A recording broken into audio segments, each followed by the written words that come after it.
Okay, so have you ever felt that like deep down yearning for a soulmate? Oh, yeah, for sure. You know that kind of feeling that there's someone out there who just gets you Totally. and you just dream of finding that person. It's like a universal thing. Almost everyone wants to find that special connection. Yeah, and today we're going to do a deep dive into what might be holding us back from that. Right, because what if it's not about finding them out there?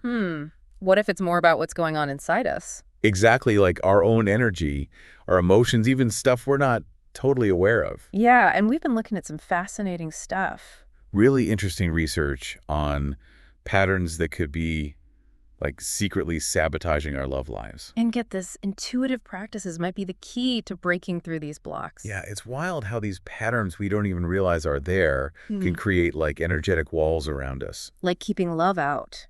Exactly, and the research we've been digging into points to 5 main culprits. Ooh, lay 'em on me. Okay, so we got the scarcity mindset, unhealed attachment wounds, getting stuck on an idealized fantasy, energetic unavailability, and you guessed it, self-worth issues. Wow, that's a whole lot to unpack. It is, but don't worry, we're going to break it all down. I'm ready when you are. All right, so let's start with scarcity mindset. Okay, scarcity mindset. What's that all about? Basically, it's this belief that love, especially the soulmate kind, is like a limited resource. Like there's not enough to go around. Right, and it leads to thoughts like, all the good ones are taken, or I'm going to end up alone. Oof, I've definitely had those thoughts. I think we all have at some point. It's that fear that we're going to miss out.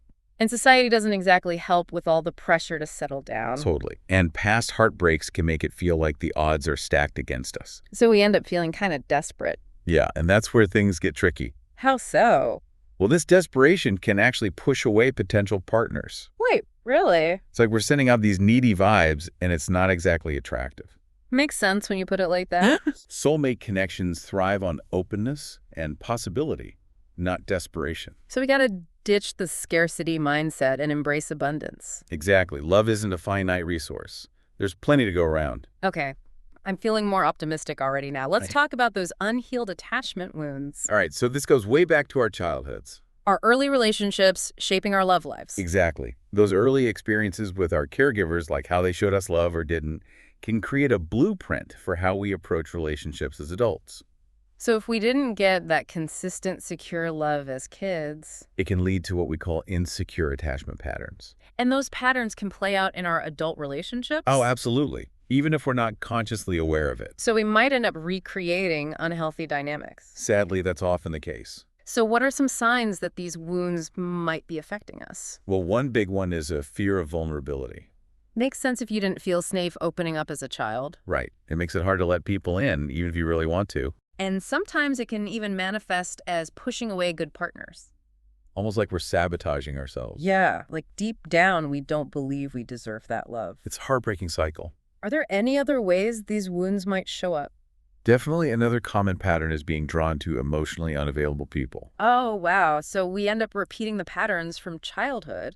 It's like we're subconsciously seeking out what feels familiar, even if it's not healthy. That's really insightful. Any other red flags? Yeah, we might also see excessive people-pleasing, always trying to earn love instead of knowing our worth.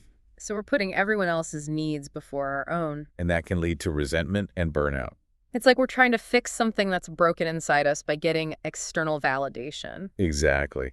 And another issue that can come up is difficulty trusting others. Always questioning their intentions. Yeah, it stems from that lack of secure attachment early on. So how do we break free from these patterns? The key is to acknowledge and heal those wounds. Easier said than done right. It takes work, for sure. But therapy, self-reflection, inner child work can all be helpful. We got to face those past hurts head on. And start building a new blueprint for healthy, loving relationships. Okay, that's some deep stuff. Let's lighten things up a bit with the next block. Oh, you mean the idealized fantasy? That's the one. I think we've all been guilty of that at some point. Oh yeah, creating that picture-perfect image of our soulmate. Right, like they have to be a certain height, have a certain job, love, the same obscure bands as me. The list goes on and on. And while it's natural to have some preferences... When that image becomes too rigid, it can actually block us from finding real love. How so? Well, we might miss out on amazing people just because they don't fit our unrealistic expectations. So we're so focused on finding someone who checks all the boxes. That we overlook the connections that truly matter. And our soulmate might not look anything like we imagine. Exactly. They might surprise us in the best way possible. So we got to loosen our grip on that fantasy and be open to the unexpected. Exactly. Embrace the beauty of imperfection. Okay, on to the next hurdle. Energetic unavailability. This one's a bit more subtle. So what exactly does it mean to be energetically unavailable? It's like we might say we want love. That our energy is saying something totally different. Exactly. It's like a mismatch between our words and our actions. So how does that play out in real life? Well, one example is being crazy busy all the time. Like no time for a relationship. Right. Even if you think you want one, your schedule's screaming, stay away. And sometimes it's about being too independent. Like you've built this awesome life on your own. And the thought of letting someone in is kind of scary. Yeah, there's the fear of compromise, of losing that freedom. So even if you're verbally open to love, your lifestyle might be sending a different message. And past baggage can also contribute to this unavailability. Like holding on to old resentments or attachments. It's like those things are taking up space in your heart. Leaving no room for new love. And fear-based boundaries can also block us. Like pushing people away to protect ourselves. It's understandable, but it can backfire. So how do we shift from unavailable to open and receptive? It's about clearing out that energetic clutter. So making space for love to flow in. Exactly. Healing old wounds, releasing past attachments, creating more balance in our lives. And being honest with ourselves about what we truly desire. So our energy aligns with our intentions. Okay, and finally, the big one, self-worth deficiency. This one's a heartbreaker. Yeah, it's like the foundation of all the other blocks. It really is at its core. It's the belief that we're not worthy of love. Like we don't deserve to be happy. And those beliefs can manifest in so many ways. Like sabotaging relationships when they start to get good. Yep. Or attracting partners who treat us poorly. Reinforcing that negative self-image. It's a vicious cycle. But here's the thing. Our external reality is a reflection of our internal world. So if we don't love ourselves, it's hard to believe anyone else can. And the way we treat ourselves sets the standard for how others treat us. So self-love is non-negotiable. It's the key to attracting healthy, loving relationships. Okay, so we've covered a lot of ground here. These 5 internal blocks can feel pretty heavy. They can, but there's hope. And that's where intuitive guidance comes in. You got it.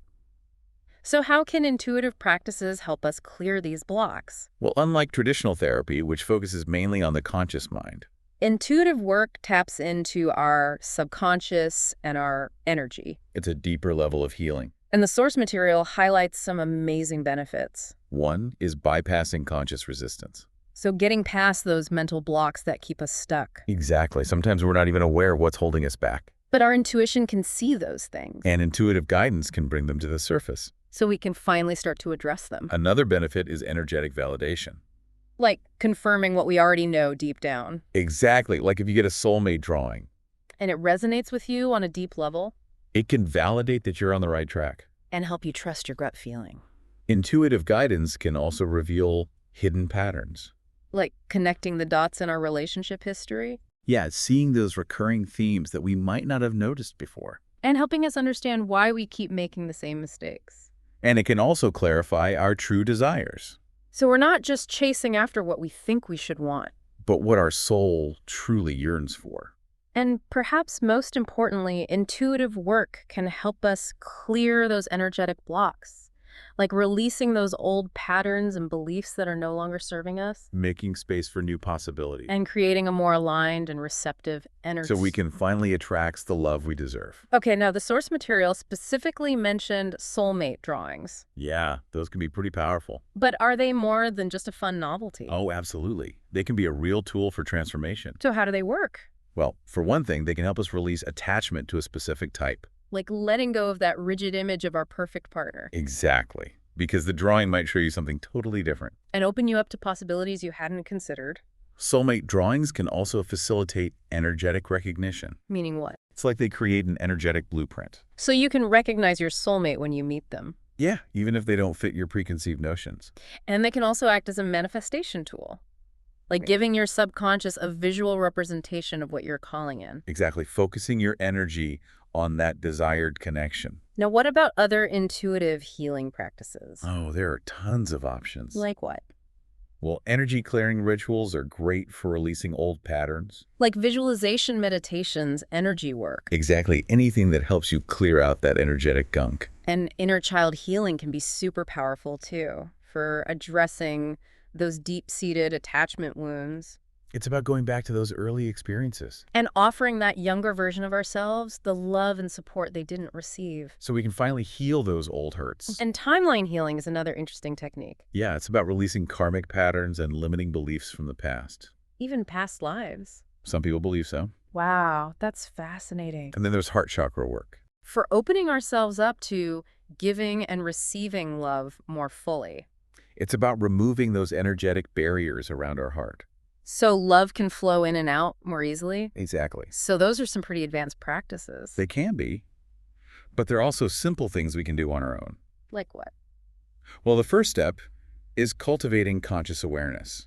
So paying attention to our patterns in relationships. Exactly. Noticing our reactions, our thoughts, our feelings. Without judgment. Just observing. And then what? Then we can do an energy inventory. Okay, an energy inventory. What's that all about? It's about checking in with ourselves, about love. Like asking yourself some honest questions. Exactly. Like, am I truly ready for a relationship? Or what fears come up when I think about finding love?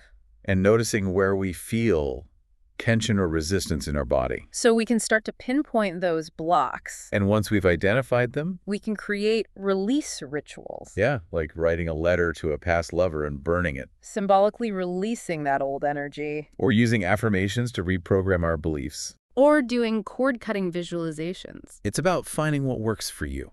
And taking action to let go of what's no longer serving us. And another important step is expanding our vision.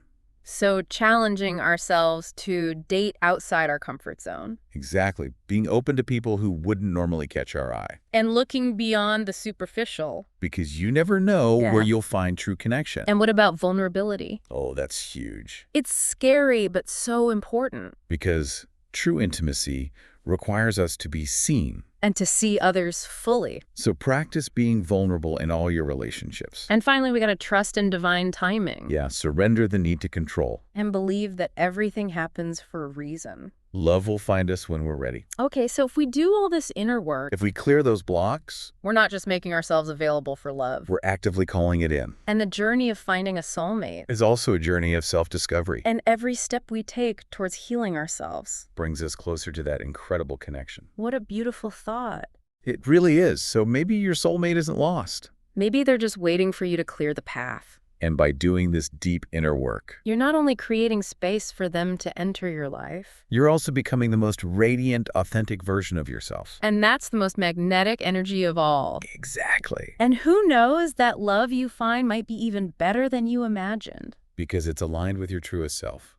Powerful stuff to think about. It really is. So until next time, keep diving deep. And keep those hearts open.